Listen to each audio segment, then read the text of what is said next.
नमस्कार विद्यार्थी मित्रांनो, इन्फिनिटी अकॅडमीच्या युट्यूब प्लॅटफॉर्मवरती मी स्वप्नील भंडारे आपलं मनस्वी स्वागत करतोय। महाराष्ट्र लोकसेवा आयोगामार्फत जी संयुक्त पूर्व परीक्षा जाहिरातीत असते त्यामध्ये गट क आणि गट ब आणि गट क या दोन्ही ज्या पूर्व परीक्षा होतात त्याचा संयुक्त या ठिकाणी मेरिट मुख्य परीक्षेचं लागत असतं।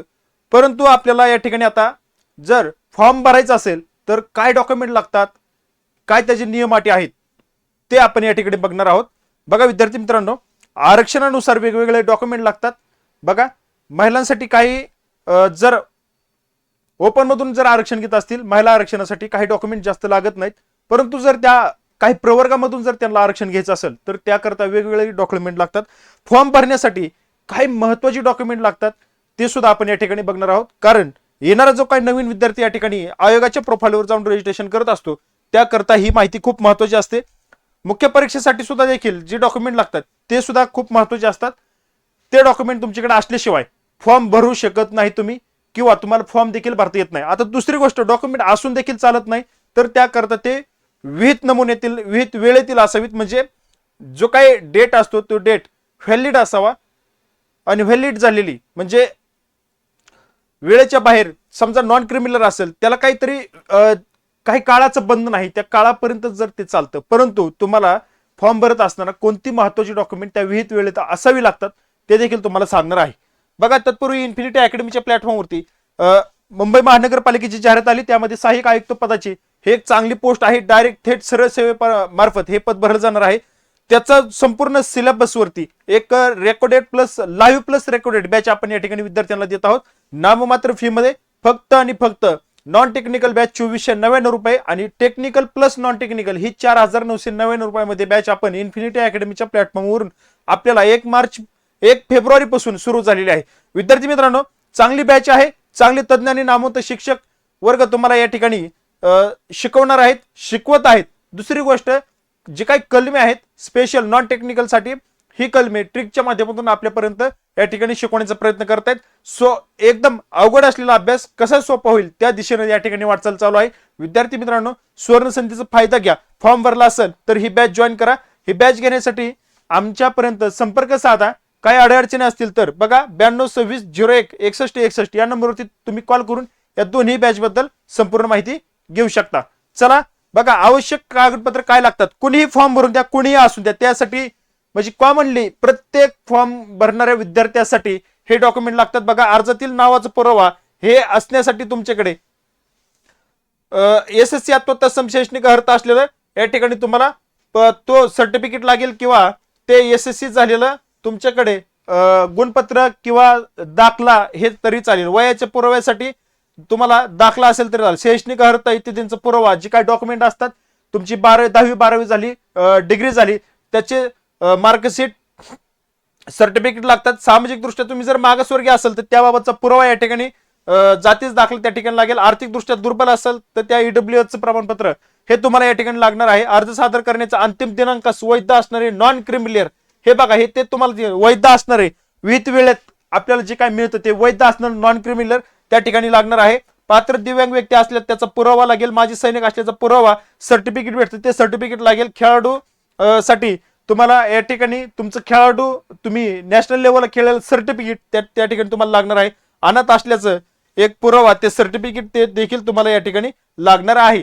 त्यानंतर प्रकल्पग्रस्त आरक्षण जर तुम्हाला घ्यायचं असेल विद्यार्थी मित्रांनो तर तो पुरावा त्या ठिकाणी लागणार आहे। भूकंपग्रस्त आरक्षणाचा पुरावा तुम्हाला लागेल। अंशकालीन जर तुम्ही पदवीधर कर्मचारी आरक्षणासाठी पात्र असाल तर त्याबाबतचा पुरावा, त्यानंतर अराखीव महिला किंवा मागासवर्गीय, आर्थिकदृष्ट्या दुर्बल, खेळाडू, दिव्यांग, माजी सैनिकांसाठी, अनाथांसाठी ते सर्टिफिकेट तुम्हाला यासाठी त्या आरक्षण घेण्यासाठी ते लागणार आहे। त्यानंतर तुम्ही जर प्रकल्पग्रस्त, भूकंपग्रस्त, अंशकालीन पदवीधर कर्मचारी असेल त्या आरक्षणाचा दावा करणारा ते त्या ठिकाणी लागेल सर्टिफिकेट।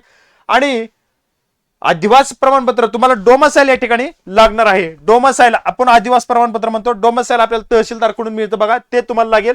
तुम्हाला एसएससी जर नावात बदल झालेला असेल तर बघा, तुमचं नावात जर बदल झालेला जर असेल, तुमच्या आता लग्न झालं तर नावात बदल झालेला असतो, किंवा आडनावात काहींचा बदल असतो, तर त्याच्याकरता एसएससी सर्टिफिकेट मध्ये ते बदल झाल्याचा पुरावा तुम्हाला त्या ठिकाणी ते जोडावा लागेल। मराठी भाषेचं ज्ञान असल्याचा पुरावा तुम्हाला लागेल। लहान कुटुंबाचे प्रतिज्ञापत्र आणि टंक लेखनाचे प्रमाणपत्र मराठी किंवा इंग्रजी दोन्ही लागू असेल तर त्याप्रमाणे ते दोन्ही तुम्हाला लागतील, किंवा विहित नमुन्यातील अनुभव प्रमाणपत्र ज्या संवर्गातून तुम्ही लागू असाल तर ते विहित नमुन्यात अनुभव प्रमाणपत्र म्हणजे जी काय जाहिरात या ठिकाणी अनुभव असलेल्याच विद्यार्थ्यांसाठी असते, त्या जागा रिक्त आलेल्या असतात, तर अनुभव सर्टिफिकेट म्हणजे ही सगळ्या कॉमन सगळ्या विद्यार्थ्यांसाठी ही डॉक्युमेंट या ठिकाणी लागणार आहेत. आता ही सर्व उमेदवारांना अनिवार्यच डॉक्युमेंट आहेत अशी कागदपत्रे कोणती, तर बघा एसएससी अथवा तत्सम शैक्षणिक अर्हता म्हणजे तुम्ही 10वी 12वी आणि डिग्री झालेली ही सर्टिफिकेट मार्कशीट तुम्हाला या ठिकाणी लागणार आहे. उमेदवारांनी एसएससी अर्हता धारण न करता दूरस्थ पद्धतीने पदवी धारण केली असल्यास पदवीचे प्रमाणपत्र अथवा पदवीचे अंतिम वर्षाचे गुणपत्रक या ठिकाणी लागणार आहे. त्यानंतर बघा शैक्षणिक पात्रता आणि सर्व उमेदवारांना हे अनिवार्यच आहे की समजा विद्यार्थी हा पदवीच्या अंतिम वर्षाला जरी असला तरी फॉर्म भरू शकतो, तर मग अंतिम वर्षाचे गुणपत्रक तसेच व पदवी प्रमाणपत्र अथवा तात्पुरते पदवी प्रमाणपत्र अथवा पदवीच्या सर्व सत्राचे गुणपत्रक जरी तुम्ही मार्क लिस्ट टाकले तरी ते तुम्हाला या ठिकाणी चालतात. त्यानंतर बघा सामाजिक दृष्ट्या मागास प्रवर्गाचा दावा करणारे जे काही उमेदवार आहेत त्यांच्यासाठी सक्षम प्राधिकाऱ्यांनी प्रदान केलेला जातीचा दाखला हे सगळ्यात महत्वाचं आहे. बघा जातीचा दाखला तुम्हाला लागेल सध्या, म्हणजे तुम्ही आता जरी तहसील मधला प्रांतच्या सहीचा जरी असला तरी तो चालतो. नंतर डॉक्युमेंट व्हेरिफिकेशन टायमाला तुम्हाला कास्ट व्हॅलिडिटी तुम्हाला देणं खूप गरजेचं असतं. अनुसूचित जाती अनुसूचित जमाती व्यतिरिक्त अन्य मागास प्रवर्गातील उमेदवार क्रिमिलेअर मध्ये समाविष्ट होत असल्यास जातीचा दाखला सादर करण्याची आवश्यकता असणार नाही, हे तुम्ही सगळ्यात महत्वाचे लक्षात असू द्या. त्यानंतर आर्थिकदृष्ट्या दुर्बल घटकाचा दावा करणारे उमेदवार जे आहेत त्यांच्यासाठी ईडब्ल्यूएस दुर्बल घटकाचे वैध प्रमाणपत्र ईडब्ल्यूएस हे तुम्हाला सर्टिफिकेट लागेल. वैध प्रमाणपत्र म्हणजे जाहिरात प्रसिद्ध झालेल्या आर्थिक वर्षातील आर्थिकदृष्ट्या दुर्बल घटकाचे प्रमाणपत्र, म्हणजे जाहिरात समजा आज प्रसिद्ध झाली तर त्यावरती व्हॅलिडिटी असते बघा 1 वर्षाची, बघा 1 वर्षाची व्हॅलिडिटी असते. आणि जर समजा ही जाहिरात समजा दुसऱ्या तिसऱ्या महिन्यात जरी प्रसिद्ध झालेली असेल तरी ते व्हॅलिड आहे असं समजतो आपण, किंवा शेवटच्या महिन्यात जरी 10व्या महिन्यात जरी प्रसिद्ध झाली आणि 12व्या महिन्यात तुमची व्हॅलिड संपत जरी असेल तरी ते चालतं, काय अडचण नाही. परंतु नंतर मेन्सला परत तुम्हाला फॉर्म भरायसाठी ते नवीन तुम्हाला काढावं लागतं, त्याला म्हणायचं आपण वैध प्रमाणपत्र. बघा त्यानंतर नॉन क्रिमिलियर हे सुद्धा बघा वैध नॉन क्रिमिलियर सुद्धा तुम्हाला असणं आवश्यक आहे. आता बघा यामध्ये बघा हे कोणाला लागतंय, विमुक्त जाती भटक्या जमाती अ, भटक्या जमाती ब, क, भटक्या जमाती ड, इतर मागास प्रवर्ग विशेष मागास प्रवर्ग अराखीव महिलांकरता राखीव पदासाठी दावा करणारे जे काही उमेदवार आहेत त्या सर्वांसाठी या ठिकाणी आता इथं सांगितलेले सगळ्यांना नॉन क्रिमिनल लागतं. आता वैध नॉन क्रिमिनल लागतं, ते पण कसं वैध नॉन क्रिमिनल. आता यामध्ये मागासवर्गीय विवाहित महिलांसाठी लग्नापूर्वीच्या नावाने जर त्यांना या ठिकाणी अराखीव बघा मागासवर्गीय विहित महिलांनी लग्नापूर्वीच्या नावाने व अराखीव विहित महिलांनी लग्नानंतरच्या नावाने प्रमाणपत्र सादर करायचं, ही सगळ्यात महत्वाची बाब या ठिकाणी लक्षात असू द्या. त्यानंतर वैध प्रमाणपत्र म्हणजे जाहिरात प्रसिद्ध झाल्यापासून त्या आर्थिक वर्षातील नॉन क्रिमिनल प्रमाणपत्र आता तुम्हाला सांगितल्याप्रमाणे तसे प्रमाणपत्र तुम्हाला आवश्यक आहे. आता ह्यामध्ये मूळ क्रिमिलियर प्रमाणपत्राची वैधता वाढवून घेतली असल्यास मूळ नॉन क्रिमिलियर प्रमाणपत्र आणि वाढवलेल्या मुदतीचे प्रमाणपत्र एकत्रित सादर तुम्हाला करावं लागणार आहे. हे प्रश्न किंवा ह्या बाबी ह्या अडचणी ज्यावेळेस तुम्ही मेन्सला जाता आणि तुमचं डॉक्युमेंट व्हेरिफिकेशन होतं तेव्हा ह्या उद्भवत असतात, म्हणून ह्या गोष्टी सगळ्यात महत्वाच्या तुम्हाला माहित असल्या पाहिजेत. आता दिव्यांगांसाठी जे काही आरक्षण आहे त्या आरक्षित पदांसाठी दावा करणारे जे काही उमेदवार आहेत त्यांच्यासाठी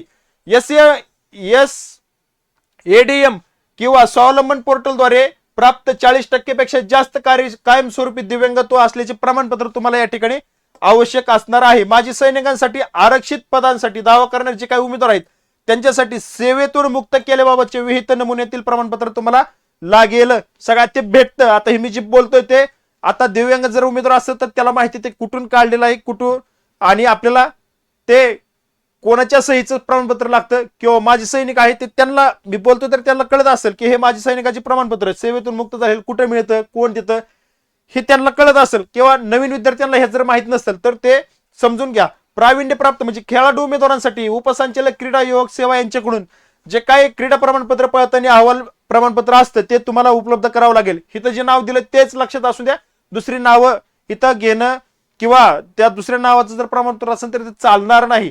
क्रीडा प्रमाणपत्र पळतानीसाठी अर्ज सादर केला असल्यास त्याची पोचपावती या ठिकाणी तुम्हाला जोडावी लागते.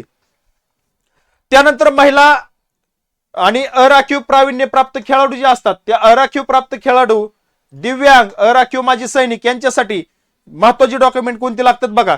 विहित नमुन्यातील आदिवास प्रमाणपत्र, वय व आदिवास प्रमाणपत्र आणि वय आदिवास व राष्ट्रीय प्रमाणपत्र हे तुम्हाला आवश्यक असणं गरजेचं आहे.